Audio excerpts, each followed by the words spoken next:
Our intrepid homestretch naturalist, Brian Keating, has spent the past several decades circling the globe in search of compelling wildlife stories. And last week, Brian managed to see a whopping 10% of the world's whooping crane population right here in our backyard. And he joins us now to share the details. Hi, Brian. Hi, Doug. All right, so it's hard enough to spot one whooping crane in the wild, and you managed to find 80 of them. How did that happen? I know. It was a stunningly successful search. I'll say. Doug, it was far beyond what I had hoped for. I was hoping, if we had one sighting, it would be a total success. So I look at the other 79 as a bonus. But the secret, Doug, to the success was to go out at the time of their migration. We headed to Saskatoon, and we actually found and hired a local guide, and that's why we had such success. And remember, these birds are the tallest North American bird, Doug. They stand as tall as you and me, maybe a little shorter, and they've got a 2-meter wingspan, and they're pure white in the adult plumage, and they've got that red forehead patch. They're an amazing bird. So the old local knowledge trick, how did that happen? Well, a good friend of mine who's a travel writer, Carol Patterson, she wanted to do a story, a good news story, a Canadian story, and she's had never seen whooping cranes in the wild before, so she was hoping to see them. So she and her keen birder husband, Colin, found, after quite an intensive internet search, they found a fellow by the name of Stan Shattuck. Stan was incredibly qualified. He was the past president of Nature Saskatchewan, and he currently holds the eBird count record for the most number of species seen in Saskatchewan. He's been leading tours, nature tours in Saskatchewan for over 30 years, and Doug, he does it as a volunteer. He doesn't make any money from it. He's a retired university professor, actually, and he actually donates his fee to the Living Sky Wildlife Rehabilitation Center in Saskatoon, and they rehab birds and mammals and get them back out into the wild, birds that are found injured or that need assistance.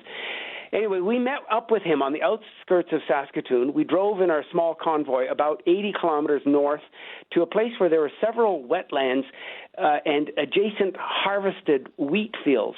And the habitat combination is key to the success.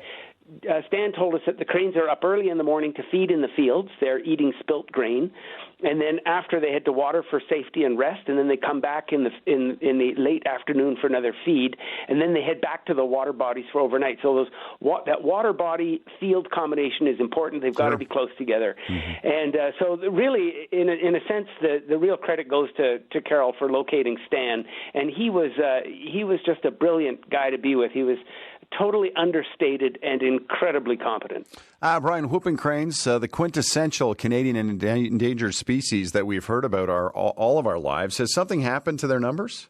Yeah, the quick answer is that it's a positive story. Their numbers have been gradually increasing since the 1940s. In fact, in 1941, there was only 21 birds remaining. And you and I have talked about that before in past shows, Doug, but of that 21 birds remaining, only 14 of those are really responsible as what they call founding birds. They're the ones responsible for the present population, and that population is up just over 800 birds now. So Wood Buffalo National Park in northern Alberta is where our Canadian crane population nests. The total population in Wood Buffalo is 504 whooping cranes, and that was confirmed by the International Crane Foundation. He said that the larger flocks, like the one that we saw, and Doug, our biggest flock that we saw had 55 birds in it. He said that those have only really been regularly observed at this time of the year in the past 5 years. Well, lucky you. Were they easy to find? Well, without our guide, we would have had a tricky time. Sure. We might have found them, Doug. We drove a lot of gravel roads with our guide, but without his knowledge of where these birds might be seen, we may still be up in Saskatoon. we might have found the cranes, but we would have. We wouldn't have had the numbers, I'm sure, and we wouldn't have had the time to observe their behavior. The landscape is hilly. It's easy for the birds to hide. They're very shy. They're very wary. Stan said that if we see a whooping crane, pull up very close behind his vehicle and then watch the whooping crane for a period of time, and if Stan gets out of his vehicle, then it's okay for us to get out of ours, but we had to get out on the side away from the whooping cranes and to keep our silhouette out of sight. And we first encountered 7 adults at about 20 to 10 in the morning. Our second sighting was about a half hour later. An hour after that, we had 12 birds, and then the bonanza was the way we finished off the day, and that happened with the 55 birds just after lunch. So really it was because of the guide that we saw all those birds, and because the guide was so confident and he knew that we would be seeing more birds, we were able to spend time with each group that we saw, and because of that, we saw some wonderful behavior. Yeah, what kind of behavior?